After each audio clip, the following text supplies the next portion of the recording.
So I think we are probably going to start.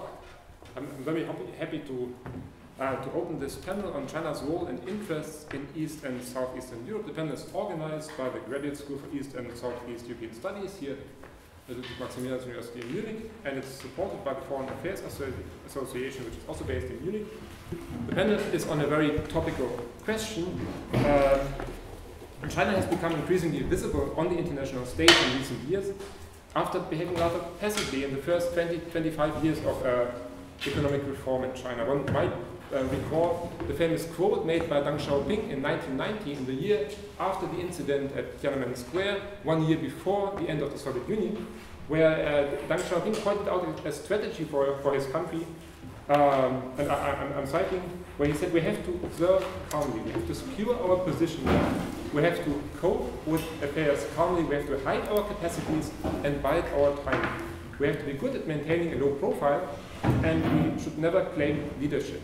So this was in the year 1990. Since then, things have changed, and China has become increasingly visible on the international stage. If you look at different examples, in the South China Sea region, we have seen an increasingly proactive role by the Chinese military. And although there are other countries like Malaysia, the Philippines, or Vietnam that also play an interest, they lack the capabilities to actually enforce their interests. The United States would have these capabilities, but they're also reluctant to oppose China in this era. In Africa, we have seen that China has put the established consensus of the international development community into question. Well, the Western model was kind of based on the exchange between development aid in return for the improvement of political and government institutions. But China is much more pragmatic in its approach in the region and proposes to its African partners investments into infrastructure in return for access to markets and natural resources. And in terms of sheer investment volumes, China has already way outpaced Western investors in Western development institutions on the African continent. We see similar developments in Latin America, where trade between China and Latin America was about $10 billion in the year 1990. Now we are approaching $300 billion. So today in our panel, we're going to focus on one region which has probably been covered a bit less in the international press. We're going to focus on the influence of China, on the growing influence of China in Central and Eastern Europe.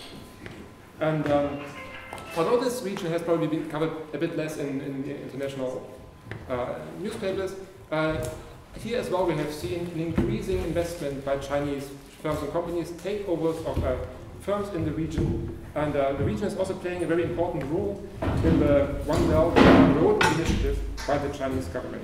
So today we are going to discuss the background and the motivation of the Chinese interest and engagement in Central and Eastern Europe.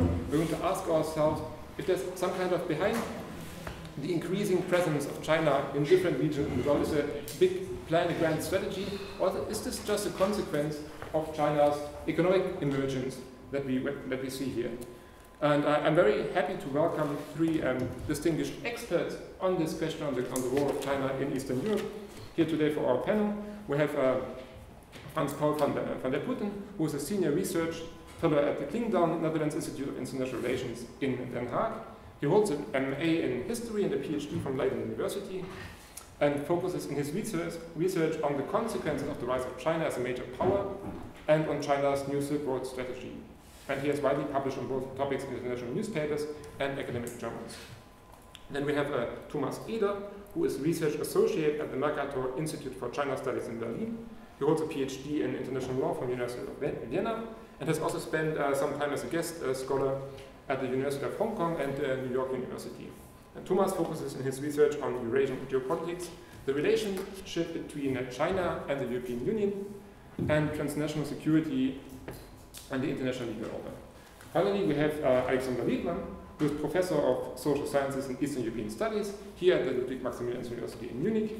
He is also associate research fellow at the International Center for the Study of Institutions and Development at the Higher School of Economics in Moscow, and affiliated with the Center for Russian Studies at East China Normal University in Shanghai, in China. Alexander is an expert on subnational politics and informal power relations in authoritarian states, with a special focus on Russia, China, and the Eurasian region. He has widely published on these topics and published also a number of influential books and papers on Eurasian regional economic organizations. So each speaker will have 10 minutes for our first short presentation, and then we will open up the floor to questions. We're going to start with Thomas, who's going to give us a first overview over the question.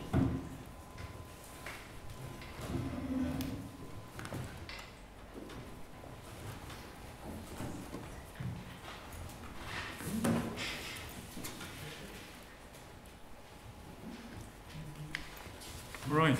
So first of all, thank you very much. I'm very grateful and honored to be here today and talk to you, and thank everyone here for braving the heat and spending this evening with us. Sorry, we can't understand you. All right. Do we have? Oh. No. So I'm just going to speak more loudly than we don't have a microphone, I'm afraid. I'm going to first talk about China's role and interests in East and Southeast Europe more broadly.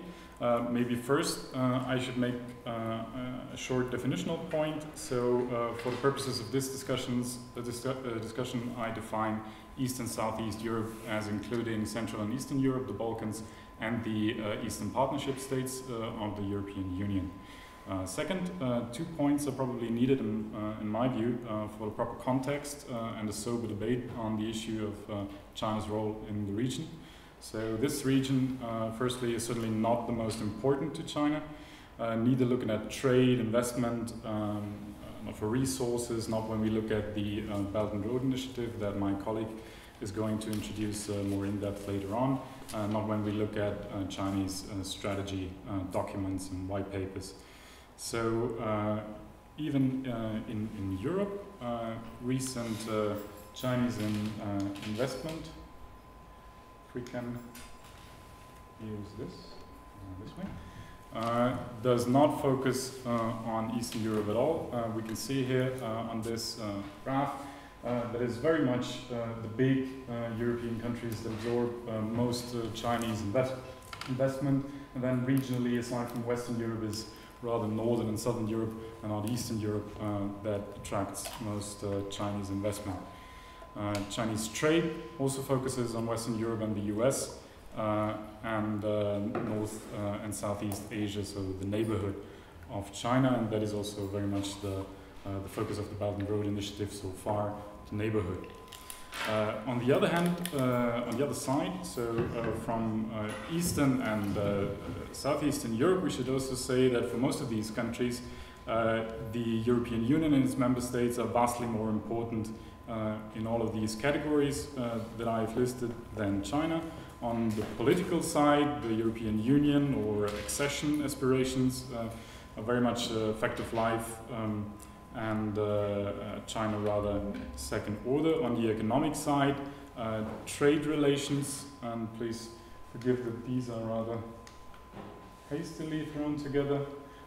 We also see that both for the 16+1, so the Central and Eastern Europe as well as Southeastern European countries in this platform that China has for sub-regional diplomacy with the region, both the countries within the EU and the countries outside of it have much more substantial trade relations with the other EU member states or with the EU member states than with China. Additionally, also on the Eastern Partnership countries, so Belarus, Ukraine, Moldova, and the Southern Caucasus countries, the EU often has more than 40% of their external trade relations, and Russia is still #1 in Belarus, so still ahead of China. So let me get to China's role and interests then in this context, and we should be very clear that still China has been rising substantially in the region, and that it has policy goals that are very much connected to the region. So what are these goals and how do we see them reflected in China's actual rise on the ground? So short prefacing point here, China is mostly interested in these regional states in the context of certain higher level goals. Ukraine is perhaps the country where it has the most substantive direct interests connected to food security and agricultural exports, as well as to the transfer of military technology. So getting to these high-level goals, what are these goals that China pursues through regional states? Firstly, Chinese economic growth has slowed down and is to be supported by external economic policies, many of which have been put under the Belt and Road narrative framework. Most familiar probably to us are the infrastructure foreign policy China pursues. The goals here are to export overcapacities, to help Chinese companies gain market shares and to increase their international standing, spending Chinese foreign exchange reserves for economic and political profit, and moving up value chains. So what we see in the region here already is most of all highway and power plant projects, especially on the Balkans and in Southern Caucasus. And these also serve to showcase Chinese companies and to help them learn about local and supranational, so EU or EU adjacent regulatory environments, and gain a track record in the EU and candidate countries, associated countries. And with the most famous example, probably the Budapest-Belgrade railway, which has in fact run into trouble with the EU due to a lack of transparency in public tenders. We also see that Chinese companies try to market themselves here as complying to EU engineering standards and being under supervision of European certification bodies. So beyond that, probably less unknown, China also pursues a free trade strategy as it defines it on its terms to gain more access to additional markets and increase exports. Here we also see a first FTA in the region with Georgia and already negotiations with Moldova. Probably what is going to come next is Ukraine. Here China also wants to make use of regional countries' association agreements and DCFTAs with the EU to produce and export from there, and it already is the #3 trade partner in the region, even though the EU and Russia is still ahead. So secondly, what is the other high-level goal I still want to refer to, and that is the legitimacy of the Chinese Communist Party, increasingly building on foreign policy success, political influence and prestige. Once again, the Belt and Road Initiative plays in here because it evokes endorsements of Chinese foreign policy. These endorsements are partly based on investments, partly only on the hope for investments. And when we take a look at how China funds infrastructure in the regions that we have here are the 16+1 countries, we see that it very much focuses on specific countries to maximize impact, and that in some countries Chinese funds already outstrip European ones, and that it can use these investments or hopes therefore and intensify diplomatic relations to then gain prestige and as it hopes influence also within the EU on EU decision making. So the goal here is not to upend the entire European Union as it might be for the Russian Federation, but rather to have a way in, just to shape certain decisions from time to time when core Chinese interests are at stake. So for example, the South China Sea that was mentioned in 2016, we had the arbitral court decision on the South China Sea, and here Chinese lobbying as well as likely self-censorship on the part of Hungary in the hope for further investments led to Hungary blocking a stronger statement in defense of international rule of law and of China having to comply with that arbitral court decision. So these are the few short points I wanted to make, and I'm going to leave it at that for now. I will gladly talk more about concrete projects, about problems and about the policy recommendations for the EU and member states during the discussion. And once again, I want to say thank you to all of you. Thank you.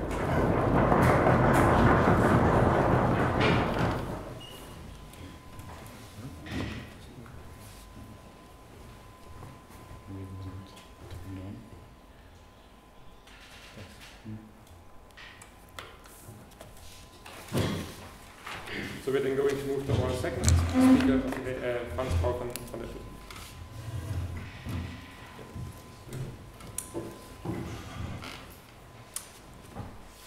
Thank you very much, and I will try my best to help the people in the back to understand me. Can you understand me so far?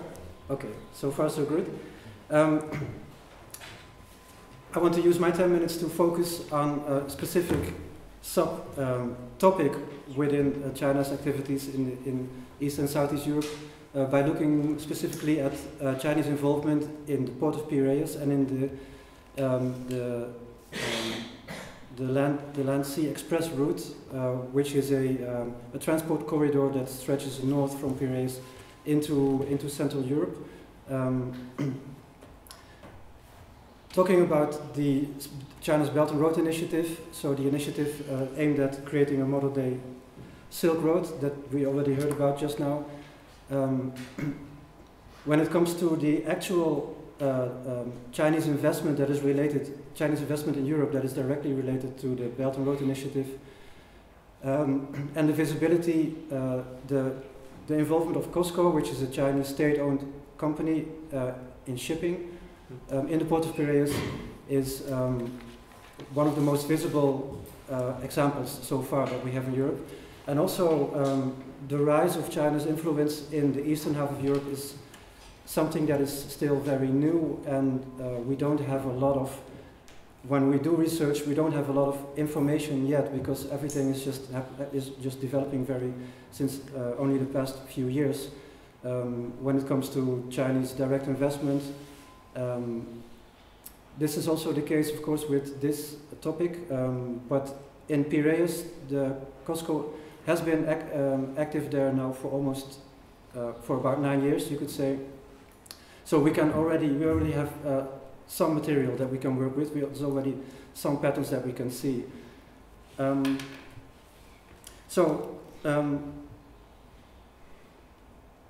want to use this, look at this topic, and as a way to try to better understand how China's influence is developing, and specifically look at, first of all, briefly look at what is the mechanism of China's growing involvement in the region. Second, what does China appear to be aiming for when it comes to its involvement in the port of Piraeus and when it comes to this land-sea express corridor? And third of all, what would be the relevance for Europe? All very briefly, of course, because this is a very short time that we have for the introduction. First of all, this is a picture produced by China Daily, so by Chinese state media, that gives an indication of what is the land-sea express route. And then, if we go to the next one, yeah, this one. This is a picture that shows the train operation by HP. So HP, the American multinational, so you can see it's the same. It has the same shape as the Chinese official map, but this is actually the route that HP's block train has been using already for about 5 years now. So it's of course an American company, and it has manufacturing activities in the center of China, and it has assembly activities in the center of Europe. And so what HP does is that it ships its nearly finished products from the center of China to the coast of China. Then it moves by ship from China to Greece, and there it's put on block trains. So it's a train that is exclusively that transports only these products by HP, and then they're taken from Piraeus to the Czech Republic, where the final assembly takes place, and from there the products are then being sold in various European countries. This is not just one of the companies that is using this route, but it's also actually the company that is a pioneer in developing it. The background of this is, I think it's important to take this into account, but also I will tell it very briefly. The company, the factories, both in China and in the Czech Republic, are not owned by HP. They are owned by Foxconn, which is a Taiwanese company. And because of the rising wages, the Foxconn moved its factories from the south of China, from the coastal area, to the inland of China, where the production costs are cheaper. But then it has created the new problem that the transport costs are higher. It's more difficult to move your goods from there to Europe. So then HP contracted a Chinese company, which is called Costco Logistics, which is part of Costco, the shipping company, to develop a solution for this. And Costco Logistics came up with this idea that the goods should not be shipped to Western European seaports, which is traditionally HP would use the port of Rotterdam in the Netherlands as an entry point for the European Union market, and then distribute and move from there to the Czech Republic. But this was something new. They said we have to use Greece from now on, and then we will use these block trains to move the goods from Greece to the Czech Republic. And this happened at the same time when Costco, as a shipping company, was investing in the port of Piraeus to take over the management of part of the container port and to modernize it. So these things came together at this time. I'm telling this background because I want to point out several things. First of all, the role of companies is very important. It's not just that the Chinese government has a blueprint for how to expand its economic influence in Europe. It's Chinese companies in cooperation with foreign companies, so both in this case a US company and a Taiwanese company, those companies working together and then developing this. And then it's the Chinese state, so the first picture you saw was the Chinese state media, that then used this opportunity to say then, okay, let's develop this further, let's call this the China-Europe Land Sea Express route, and try to attract other companies who are also involved, interested in using it, and try to work with those countries like Greece, Macedonia, Serbia, Hungary, to work together with China to improve the infrastructure, the train infrastructure that is there. So it's not just the Chinese state, and it's not just, so it's also companies, and it's not just Chinese actors, it's also international actors. And it's also the role of local actors. It's also the Greek government and other regional governments who have been active players in this, and not just, let's say, they're not just the passive recipients of a Chinese initiative. And then the next picture, this is a picture this is what hangs on the wall in the office of Costco in the port of Piraeus. It also shows the Land Sea Express route, but then from the perspective of Costco, from the company. And you can see that this indicates how Costco is, looking at it and would like to develop it further. So as a transport corridor that stretches all the way from Piraeus through Central Europe and then all the way up to the north of Germany to Hamburg. It's just, of course, there are many different Chinese actors, and they all probably have their own map on the wall, but Costco is an important player, so it's relevant to keep this in mind. So that was about the mechanism. Then the aims, what would China as a country try to achieve here? So it's not just Costco as a company, but the Chinese government then, because the Chinese government is, of course, very much involved. And I think it's mainly two things. So I'm not talking about Chinese involvement in Eastern Europe as a whole, but specifically this Piraeus and the trade corridor. I think mainly two things. One is to make sure that China and Chinese entities, so Chinese companies, play a coordinating role in this whole trade system, the trade system that connects China and the European Union. and the second is to enhance trade efficiency, to make it more, to make it easier for companies to engage in trade between the European Union and China, and in particular between Central Europe and Central China, or China as a whole. And then finally, I just have a few remarks about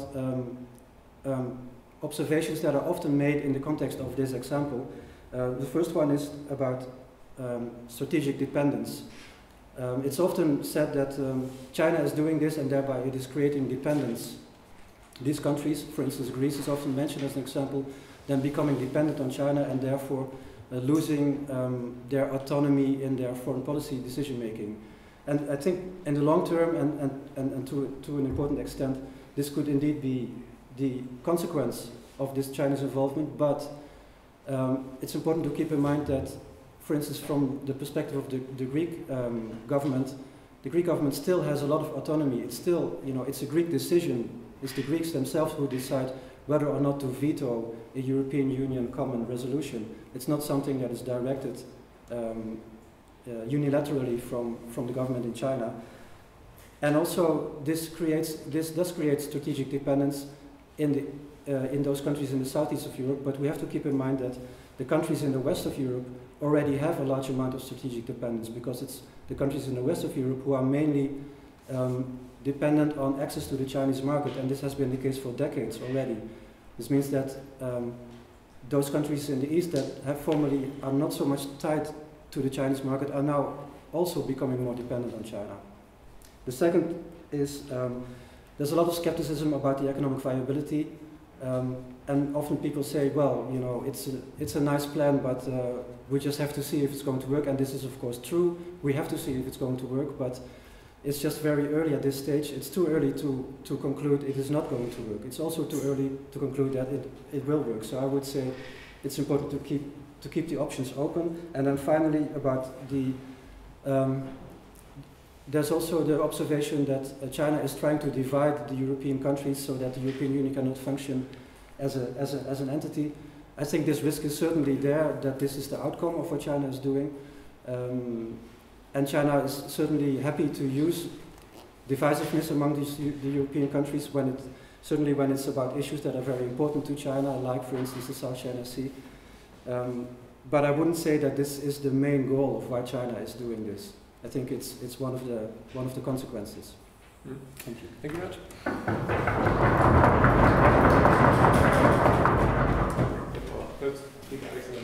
Thank you very much. I will continue talking about Chinese involvement, but go a little bit east, still remaining in Eastern Europe. We'll talk about Russia. And I think Russian case is very interesting here because a lot of points which were made by my colleagues now will not really hold for the Russia-Chinese relations. I think the picture which we have received now about how China involves European Union countries, or to some extent Eastern neighborhood countries, is an extremely pragmatic, low-level, starting with economic interest approach. And that's absolutely not what is happening in Russia. The relations of China and Russia are highly politicized, and the economic component is actually lagging behind the political component. And I will probably try to say a few words about why it is happening, because we have just heard that the role of local governments, of local politics, should not be underestimated. Unlike European governments, unlike the governments of Eastern European countries, Russia does proclaim a very clear pivot to the east, at least since 2014, since the start of the Crimean crisis. However, and this did not change over the last, I would say, decade at least, Russia proclaims this pivot, combining it with a very cautious, very defensive approach towards economic integration with China. And I will say a few words about that. So if we think, and if we look at how relations between Russia and China look like, we may observe two different levels on which the interaction happens. You can look at the micro level, where companies invest, and at the macro level, where governments interact.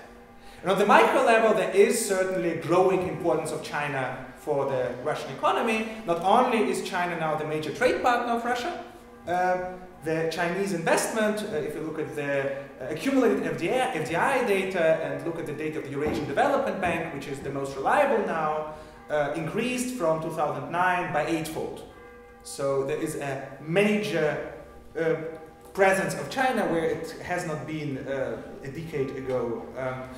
However, in spite of this clearly increasing economic dynamics, which also to some extent became more pronounced after 2014, with Russian companies, including state-owned companies, expressing greater interest in cooperating with China. One has to acknowledge that the rhetorical level, or the perception of Chinese importance to Russia, remains much higher than the actual economic ties. Chinese projects are still very much localized in Russia. And in some cases, when we talk about large-scale projects, like the participation of China in the privatization of Rosneft, the Russian state-owned oil giant, we see rather dubious Chinese partners present there and then disappearing without any clear position. In the Rosneft case, actually the position of government is not clear at all, because the Chinese investor originally intended to participate in privatization, later came under scrutiny from the Chinese investigative authorities. And it's not clear whether China will ultimately be part of the deal at all in the final account. So, micro level, the interaction is there, but certainly not at the level which was envisioned by many in Russia. In particular, in two instances, Russia clearly did not become the source of technologies for Russia, what Russia hoped for some 5 years ago. And it did not become the source of financing, which would avoid Western sanctions. On the contrary, Chinese financial institutions, except the politically motivated deals, are as cautious as any others in terms of the, maintaining the sanction regime. If we look at the level of intergovernmental interaction, the most recent agreement between the Russia-led Eurasian Economic Union and China was signed, I think, about a month ago. And already the name of this agreement will tell you everything you want to know about the intensity of cooperation. It's an agreement about trade cooperation and not a free trade area. And this has a very long story. China envisioned the idea of creating a free trade area with Russia originally within the framework of the Shanghai Cooperation Organization since mid-first decade of the 2000s. And Russia clearly, without any doubts, said no. For an obvious reason, for Russia, Russian exports are primarily commodities, Chinese are manufacturing goods, Russia is not competitive in this area, so opening up borders to Chinese products would certainly run counter the very protectionist attitude Russian government developed over the last years. And actually this remained a point of major frustration in Russia-Chinese relations because for China, this permanent rhetoric of partnership combined with the clear rejection of the actual economic interaction in form of a free trade area was incomprehensible. In the same way, Russia rejected the SCO bank, which China envisioned. It didn't reject it outright, but it suggested a division of capital contribution which was not acceptable to China. After 2014, again, Crimean crisis, Russia officially declares its pivot to the east. Russia makes large declarations about increasing the congruence of the Eurasian Economic Union and at that moment of time Silk Road Economic Belt. I'm using this word congruence to translate the Russian soprizhenie, which is actually very hard to translate in any other language because you don't understand what it actually means. The act originally was extremely high-profile rhetoric. It was signed at the Victory Day celebration. And originally it was not the economic authorities of Russia or the Eurasian Economic Union conducting negotiations. It was the Russian Ministry of Foreign Affairs, which clearly does not have competence in conducting such type of work.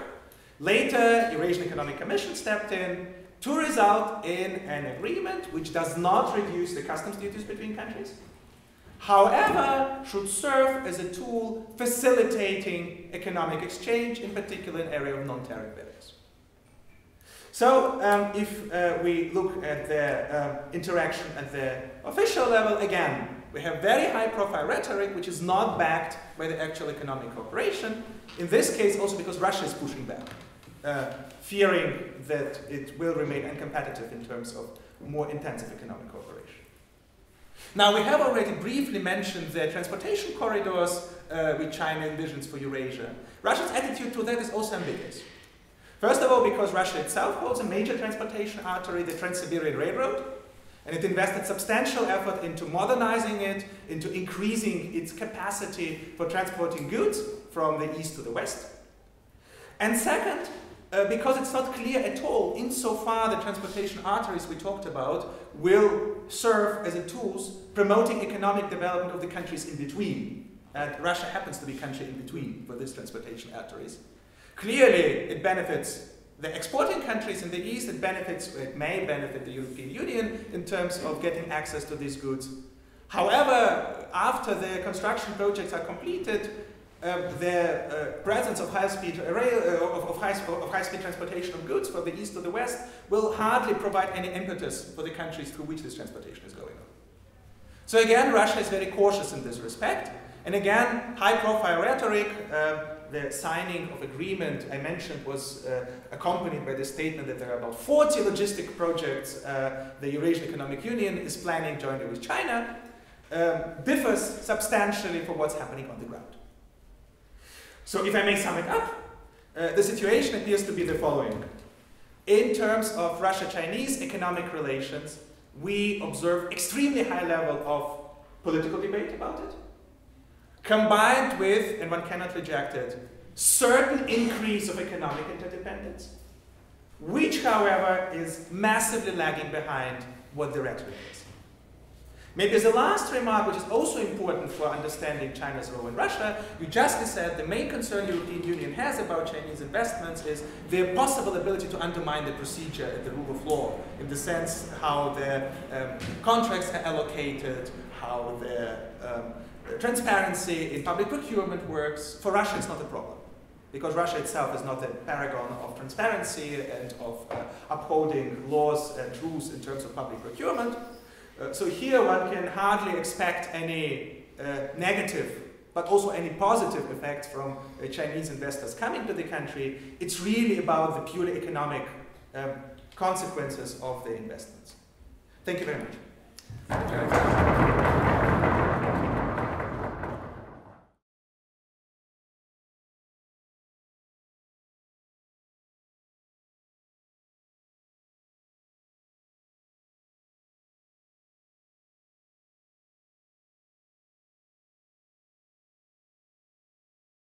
So to try and pull those a bit together, yes, generally we should embrace investment coming from third actors, but not any and not under any conditions. So there should, of course, within the EU be an awareness of upholding legal standards and regulations that have been put in place and the worth thereof. And there should, of course, within the accession candidates and potential accession candidates also be an awareness as to how important the process of regulatory rapprochement is, and that these should be upheld. I think Chinese companies have already demonstrated that they can, also under stringent international best standard conditions, when it's, for example, multilateral lenders like the World Bank putting out a project, that they can win those projects also under these conditions. And I think they should be held to these standards in Europe, and I think they should be also, from a Chinese point of view, happy to do so, because only this way they also get better and improve within the competition. As for political sub-regional platforms that gather countries, I do not think that it's in the EU interest, no matter the state of transatlantic relations. EU unity is certainly very important for preserving European interests and in the end the best interests of every member state, pooling our capabilities and power in that way. China is now also interested in setting up a similar forum with the Northern European countries. It has in the past been interested in setting up something similar with Southern European countries. I do not think that this is the best way forward for either these individual countries or the EU. On the other hand, what I want to also point out is that on the Western European side, and perhaps in Germany as well, what is overlooked here often is that there are grievances on the side of countries participating here that should be taken further into account, that there is a lack of access that, for example, Germany or other countries do have with Chinese high-level politicians and companies, that there is special relationships countries have, like Germany, with the government consultations with China, that these countries lack, and they should very much be thinking about, we should very much be thinking about in Western Europe as to how there could be maybe new opportunities also on the European Union level to address these grievances on the part of especially smaller Central and Eastern European states. Acceptance of Chinese involvement along the Silk Road. If we indeed go further to the east, to Central Asia, Chinese involvement becomes a problem. We have people who are much more qualified to talk about this than me. But what we know, I mean, if you look at Kazakhstan, for example, one of relatively rare cases when Kazakhstani government faced major protest-like development in the country, which forced it actually to renege the original plans. One, when the rumors were spread that China would lease part of Kazakhstani land. The rumors suffice. And in Central Asia, the attitude toward China is, I mean, on the one hand, of course, these countries are massively economically developing the economic ties to China. So I told you the Chinese investments to Russia increased by 8-fold. But actually, if we look at the overall Chinese investment in the post-Soviet Eurasia, 60%, 60 to 70% of it still go to Kazakhstan, not to Russia. Russia is less important for Chinese investors than Kazakhstan today. If we look at trade relations, there are countries like Kyrgyzstan, which literally have the only source of their economic well-being by serving as an entry port for Chinese consumer goods to the post-Soviet Eurasia. It doesn't change, however, that the population seems to be more suspicious about China. Interesting part about discussing it, if we look at Central Asia, is where the population is also suspicious about Russia. And I'll just give you two quotes, absolutely symmetrical, which I have heard about the Shanghai Cooperation Organization, why it's so attractive for countries like Kazakhstan. One was published by an American colleague and one by a Russian colleague. An American colleague quotes a Kazakhstani diplomat who tells him, "We are so happy that China is on board here because Russia cannot play its typical tricks." The Russian colleague says that a Kazakhstani diplomat told him that we're so happy that Russia is on board here because China cannot play its typical tricks. I would say this is an issue, and we should not overestimate the acceptance of China in these countries. In Europe, of course, it's very different simply because the extent of Chinese presence is much smaller today.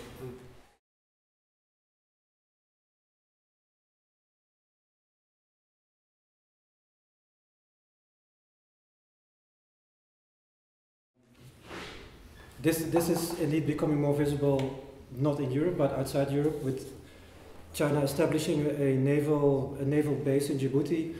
The rationale for the naval base being that China wants to use it for its counter-piracy operations in the Gulf of Aden. But the counter-piracy operations in the Gulf of Aden are of course necessary because there's a lot of traffic that is related to China in one way or another going through the Gulf of Aden. So you can imagine that as China expands its involvement in in maritime regions, then there's an increasing interest and also rationale for the Chinese Navy to also expand its presence in those regions. So in the Eastern Mediterranean, there are already frequent visits by Chinese warships because they have a permanent presence in the Gulf of Aden, so then they also visit the Mediterranean. And a country like Greece has been willing to discuss with China the establishment of the Chinese military support facility in Greece itself, or of having joint exercises or joint patrols with the Greek Navy. And there are surely more countries who are willing to cooperate with the Chinese Navy in this regard. And sooner or later, I think this will also happen more and more.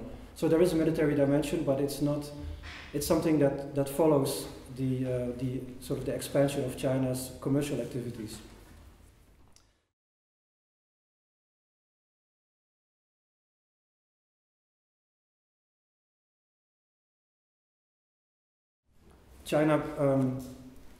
China becoming more desirable as a partner, even in the 16+1 context, because the more difficult relationship that Europe now has with the United States. I think just the European Union is in a difficult position because the fact that the relationship with the US is becoming more difficult really doesn't solve the problems that are there in the relationship with China. I don't see in the near future that an increasing willingness on the side of the European Union or major European Union member states to now think to suddenly disregard the problems that have been there. I think in the contrary, because the increased emphasis that the US government is putting on the sensitivity of technology transfers from American companies to Chinese companies, I think this is actually also making it politically more sensitive also in the European context, and therefore it's certainly not making it easier for the EU to find ways to move ahead in the relationship with China.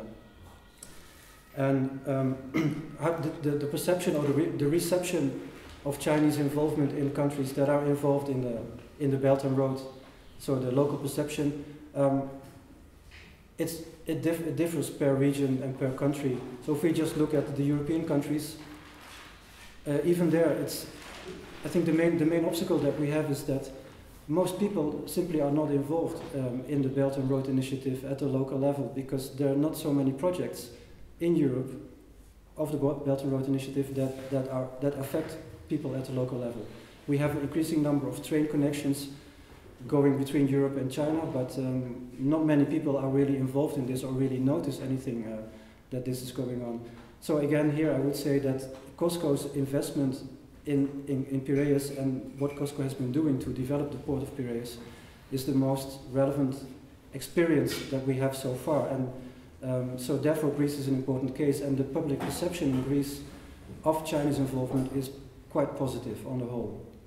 It's quite positive. In general, the public opinion is positive about China, and certainly the Greek government, at the moment at least, and Greek business is very much in favor of this Chinese involvement.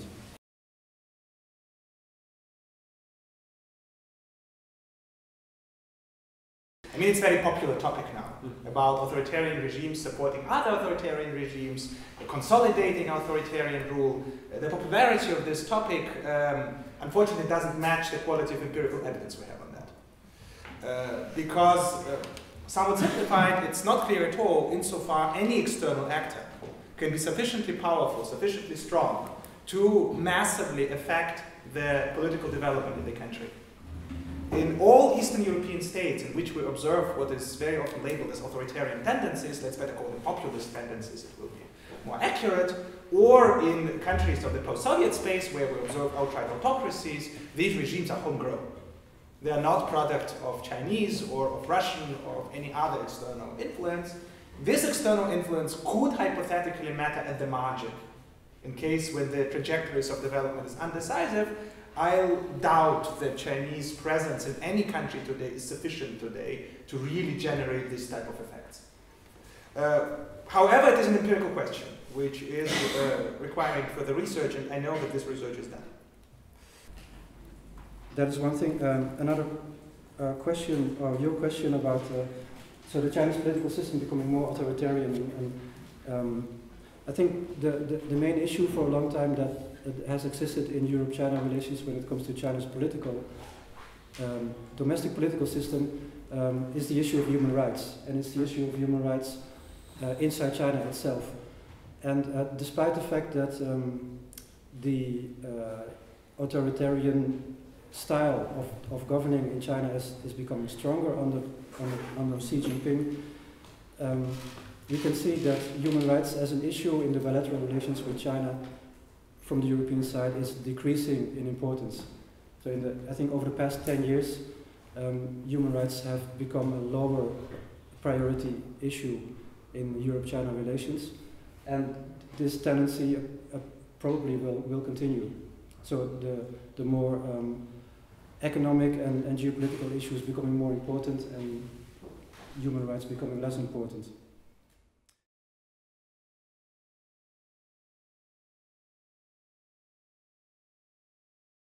Finally, the power of Siberia, the pipeline, of course, you're right, and I was under I didn't have the intention to say that there is nothing going on economically.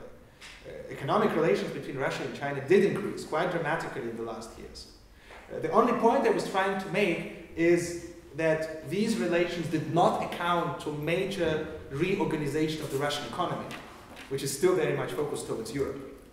And the same applies to power of Siberia. We don't know whether after power of Siberia comes into force, Russia will become really less interested in European gas markets, which are now the major direction of gas exports from the country.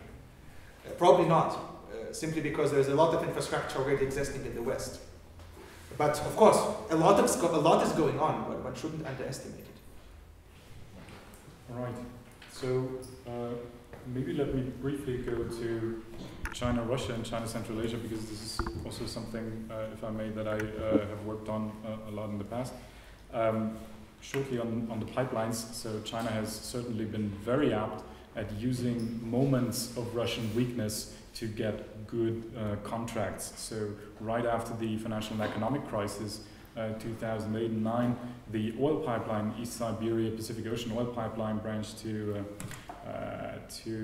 China was signed right after the oil price collapse and Western economic sanctions against Russia in 2014-15. We had the gas pipeline breakthrough in the negotiations. So China has been very apt at doing that, and certainly that is a very big volume of trade, but as our colleague here has said, China still is much less important economically to Russia than the European Union. Maybe for future energy cooperation, I think it's also important to mention that for China, diversification has always been a very strong imperative, and that it has always seen to oil imports for one country not exceeding 15 to 20%, and I would not assume that this is going to be discarded in the future going forward when you look at oil and gas imports. Maybe also as a context for Russian gas imports that are probably going to start next year or 2020 to China. Turkmenistan is actually an incredibly important gas supplier for China, and Russian imports are not going to be on that same level for a long time to come. So maybe also another maybe short anecdote here on China-Russia free trade agreements and China Russia being rather defensive here. So what I was told in Moscow last year was that actually Russia should now go for this because it's competitive now, and this is dark humor, I guess, but becoming reality because its workers make less than Chinese workers. So it's competitive now, and should go for this.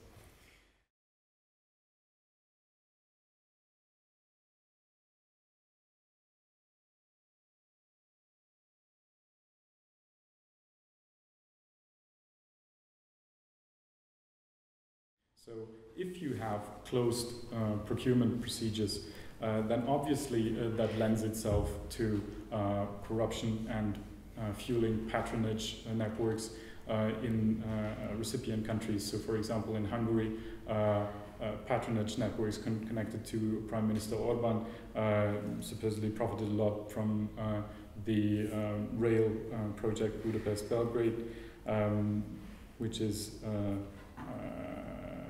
probably going to go forward. So this is one problem. Another problem is that Chinese and local estimates as to how much these projects are then going to be used and how much they're going to deliver profits for the local economies. So this is a lot of the time overestimated a lot compared to what the EU and others estimate. And these countries spend a lot. These funds from China are not grants, they are loans, they have to pay them back. And if you spend too much, that also goes to the long-term economic stability of these countries. And that's also an issue that is coming up in Hungary. A lot of the time, EU grants would be much more attractive actually in economic terms. Maybe one thing the EU side could do is to slim down on bureaucracy connected to these projects. As to whether the European side is going to be able to hold China to its own rules, I think at least a step in that direction has already been made with the Budapest-Belgrade Railway, and China has also had to learn that the regulatory environment within the EU is not only the nation state but also the EU, and that there are going to be problems if these rules are not complied with, and we're going to see how this project moves forward. At least they have restarted the procurement process this year. I'm not quite sure whether they're actually going to be in line with regulations this time, but I would see this at least as a promising sign that the EU is trying to hold its own, and I think it can do so and should. Maybe how does the US view the BRI? Negatively, although who knows nowadays. Could be different tomorrow. But what has been the trend here from the American side and also from the Japanese and others is to develop counter initiatives and counter narratives, because these countries obviously have already been, for example, involved in Asian infrastructure, and have the feeling that they just didn't market what they did well, or that they now have to bundle funds and should update their projects. Japan, for example, has its initiative for quality infrastructure cooperation, together with India, the Asia-Africa Growth Corridor, and the US has recently also been involved in these quadrilateral coordination efforts with these two countries and Australia to potentially pool funds to have a sort of counter initiative, although the narrative framing is different among the actors, whether it's complementary or also countering what they perceive as negative Chinese influence.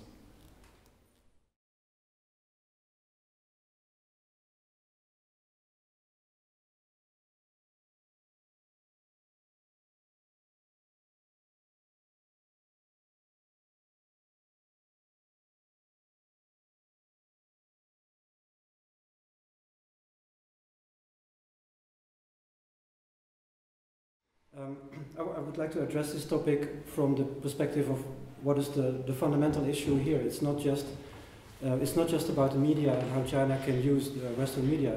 The big issue is how do we deal with China, because in a lot of areas, also in the economic area, also in terms of education and research cooperation.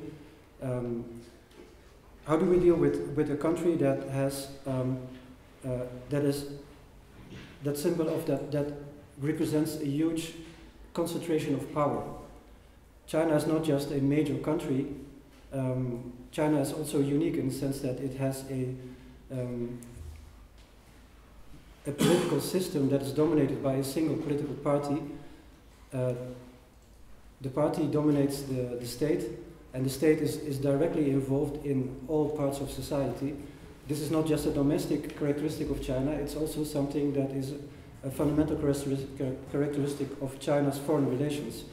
So we deal with a large variety of Chinese initiatives and actors who come to Europe, and in the cultural sphere or the economic sphere or the political sphere, who deal with European counterparts. But the European counterparts are generally quite diverse. But on the Chinese side, they are diverse, but there's also the power of political organization and coordination that is not there on the European side. And when you combine this with the fact that of course there are conflicting interests, there always are, but in the case of China, there are important conflicting interests, particularly geopolitically, because Europe is a close security partner of the United States, and China has geopolitical tensions with the United States. In terms of values, especially political values, and in terms of economic competition. I mean, China is developing into a major direct competitor for many European economies and many European companies. So how do you deal with this? And I think that's the fundamental question. And the answer has to be related to the fact that there is this enormous concentration of power on the Chinese side and this coordination ability on the Chinese side. This is something that Europe is not used to. Of course, Europe is used to dealing with countries that have more or less authoritarian style political systems, but China is something different. It has a different scale altogether.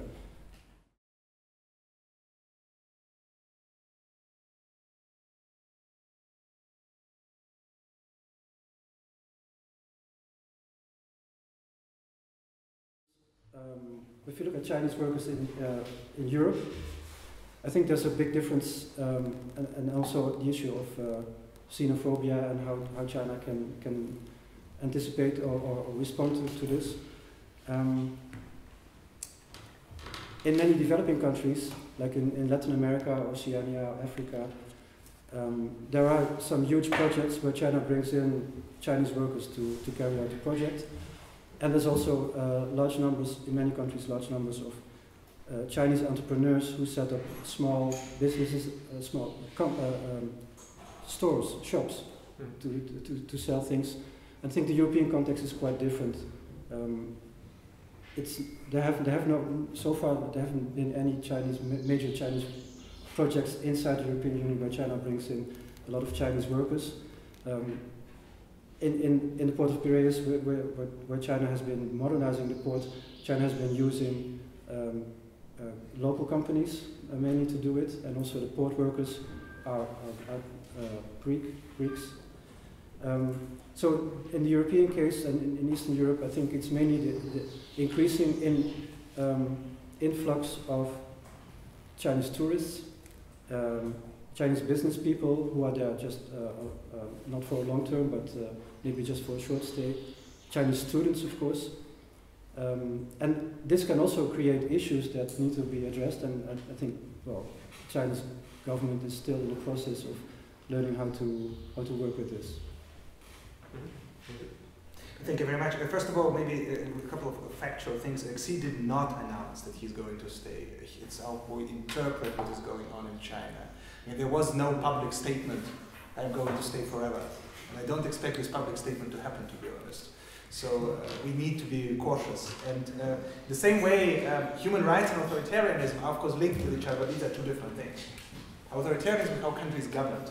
Human rights is how people subjected to this rule enjoy their personal freedoms or not. And what you're describing in terms of Xinjiang, this is of course a very alarming situation, but this is not an example of strengthening authoritarianism in China. That's just simply a very different dimension. I could easily imagine something like this happening under more liberal Chinese governments. However, and I would entirely agree with what you just said, it doesn't seem to be the case that Chinese authoritarianism becomes a major issue for the European Union. And one can hardly imagine how the European Union could behave differently. Because we have just asked whether authoritarian regimes are able to boost authoritarianism. We can equally ask whether democracies have any real tools to boost democratization. The European Union for decades operated under the assumption that it can. And it operated it primarily in Central Eastern Europe, and that's not our topic today. But we even now see, even in this region, the effort of the European Union is not necessarily successful. And you simply cannot do anything in relations with China, quite frankly. So sanctions vis-à-vis China, I mean, sanctions systematically don't work, we know that. They are, as a foreign policy tool, mostly unsuccessful. So using them against the large countries almost guarantee their lack of success. Anyway.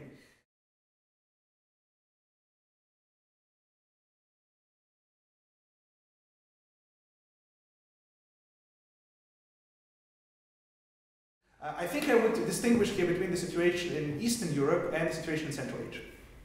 In Eastern Europe, Russia's position is very clear. Russia does not try to build anything here. What it does try is to destroy as much as possible. Russia is acting as a classical spoiler power, so it doesn't have any positive agenda. The main objective is, you know, to enjoy more and more instability in this region if it can happen. So from this point of view, there is no direct competition for Chinese work. Russia is simply operating on a different level, and it's not that much concerned or not concerned about Chinese presence. Central Asia, I mean, hypothetically it should be different, because here Russia does act as a power which is trying to create an order, a regional order to some extent. However, from my knowledge of Russian politics, the issue of competition to China in Central Asia is not perceived as acute. Probably for three reasons. First, Russia has still major political and military presence in this part of the world, which China didn't counteract. Second, for a couple of Central Asian countries, Russia has, of course, a major influence tool which China does not have or will never have, it's migration. As long as for countries like Tajikistan, Kyrgyzstan, to some extent Uzbekistan, migration is a major source of income for its population. In Tajikistan, remittances from Russia, I think, are now 1/3 of the GDP, if I'm not mistaken. Migrant workers in Tajikistan are not going to go to China. And that's why it's not a question here. And I think the third point is, of course, and that's kind of relates to the question you have asked about Russia being in a bad position between China and Europe. China, of course, has at least one advantage in Russia's eyes, and it was very consistent in upholding that advantage. China does not even try to promote democracy or in any other way intervene in domestic affairs. Instead, what China brings on the agenda, again, SCO is an example of that, is this rhetoric of the three evils, which can be very successfully incorporated by authoritarian regimes to deal with the opposition. So from this point of view, China is actually, with all the justly noticed Chinese ability to exploit Russian weaknesses when it comes to that, a very good partner for Russia. Because China can credibly commit that there is no situation under which China will effectively support Russian opposition if things become uncertain in Russia. European Union is not only unwilling to commit to that, it's also unable to commit to that. We don't know how domestic European public will react on, say, mass protests in Russia, whether the EU will be able to stay outside of it, even if it wanted to. And that, of course, makes China an extremely attractive partner, and not only for Russia, for many other autocracies in the world.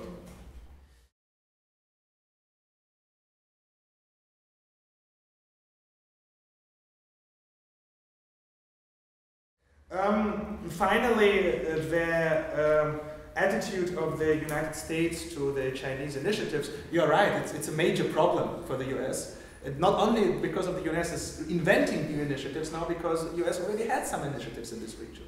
For example, in Central Asia, they had the New Silk Road initiative with the North-South connections, which is, I mean, there were questions about whether it made sense from the very beginning. But now it's simply not as interesting for the countries in the region when you have the East-West connectivity, which is much more fitting the ability to access the markets. The problem for the United States is, of course, again, what can you do about it? Because what China does is, to some extent, operating within the world where world united by commerce and by commerce and by economic relations. And for decades, actually now it's different, but for decades it was exactly the world which the United States tried to create as a liberal hegemon. So it's very difficult to create a clear narrative explaining why all of a sudden China doing the same is bad. And if I may, I'd like to also respond to Professor Libman on something.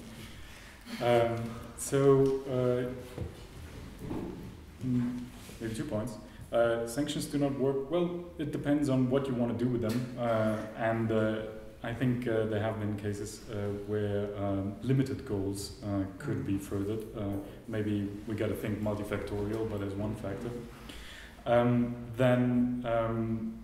China's a very good partner for Russia. Maybe that's a tedious point, and you would support that anyway, but China might be a very good partner for the Kremlin and certain oligarch groups, but it's not a good partner for Russia. Europe will be a better partner for the Russian economy more broadly and for Russia as a whole. Certainly these investments into companies owned by certain oligarchs and owned by the Russian government by China help line the pockets of some people, but not the Russian broader public. Then on Russian-China MilSec relations, maybe just a related point. Something that I'm hearing more lately is also from Russian commentators painting the Russian-Chinese relationship as something like the French-German relationship. So one country is a strong economy, the other is a strong military, and then everything works out. What doesn't work for me in that comparison, obviously, is that the German population and economy might be 30% or something bigger than France's, but the Chinese population is 10 times Russia's, and the economy is 6 or 7 times Russia's, and the gap is only widening. France is a nuclear power, Germany isn't, but Russia and China obviously both are permanent members of the Security Council veto powers, and China spends much more in its military than Russia does, and is rapidly closing the gap on all remaining advantages on the Russian side. So just a comment, because that comparison was in my mind. Thank you very much. I think we don't disagree on that. Obviously, sanctions work in individual cases. Rather, what I wanted to point out, they don't work on average. I mean, if you look at the statistical results, then I think the oldest studies show something like 75% sanctions don't work, but there are 25% where they do. The problem is, of course, if you want to impose economic sanctions against one of the major economic powers of the world, massively involved in international division of labor, for such an issue like domestic violations, human rights, we can predict it will not work. I don't disagree there. Yeah, here we agree entirely. I also entirely agree with what you say about China being an attractive partner for Kremlin, precisely for the reasons I say. Well, in the long term, economically, China could be an attractive partner for Russian economy as well. I mean, there are obvious synergies to create here. And actually, Russian rhetoric is very much embracing the idea of what now is very often called in Russia, like you described it as a global big Eurasian partnership, which should involve European Union, Russian Federation, and post-Soviet countries, and China. It is, however, the case that by using this rhetoric, Russia doesn't become less protectionist in its foreign economic policy, and it's definitely not the best preconditions if you want to develop something like this, if you pursue a protectionist, if you pursue a systematic protectionist economic policy.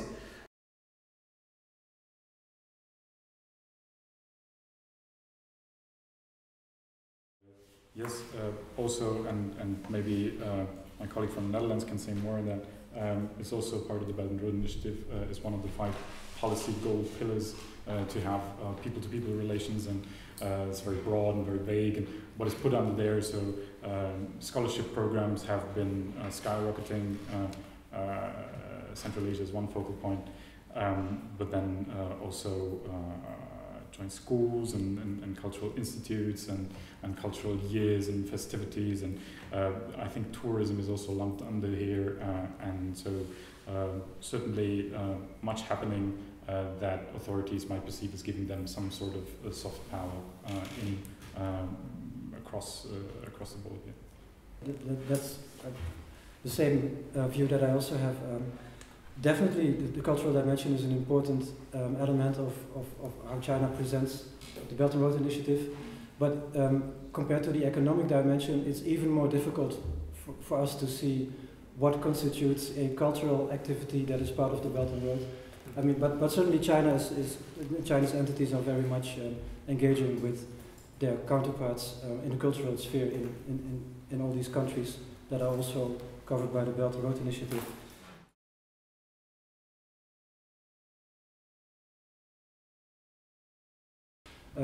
But I think the Belt and Road Initiative is very much aimed, like I said, on one hand, on trade facilitation, so it makes it easier to have international trade. And I think a lot of other Asian countries can also are benefiting from this. For example, I already mentioned the example of Taiwanese company Foxconn that is part of the whole process. South Korean and Japanese companies are certainly among the companies that are using the trains that are going between China and the European Union. And also the improvement of infrastructure, for instance, in Southeast Asia or in East Africa. This can benefit trade between Asian countries and for instance Africa, and not just China, but also those other countries. Regarding military cooperation, I'm not so sure China would be happy to be seen, to be described as one of two powers challenging US hegemony, especially with Russia, because precisely in these hard security issues, Russian and Chinese interests are not entirely aligned. I mean, Russia is, for example, very cautious discussing Chinese interests in the South China Sea. It doesn't recognize Chinese position here. It doesn't make any clear statements on that. China did not recognize Russian annexation of Crimea. And actually calls for, I mean, Chinese official position is maintaining the territorial integrity of Ukraine, which is obviously a big problem for Russia. So what the countries managed to do now is to indeed observe a positive development in the area of military cooperation, agreeing to disagree on these topics and not putting them in front of its agenda. But the current level of military cooperation, of political cooperation between Russia and China, it's clearly not the case that we talk about some emerging alliance or bloc. And I'm not so sure that I mean, Russia would probably love this rhetoric, but not necessarily a reality of such an alliance, precisely for the reasons you have described. And China would probably not necessarily like even the rhetoric of it, because it would massively bind Chinese hands in affairs which are simply not central for China, for which China doesn't want to be involved. Okay. Thank you very much. We are almost perfectly on time. I want to thank you once more for coming here tonight. And let's take the opportunity to thank once more our presenters.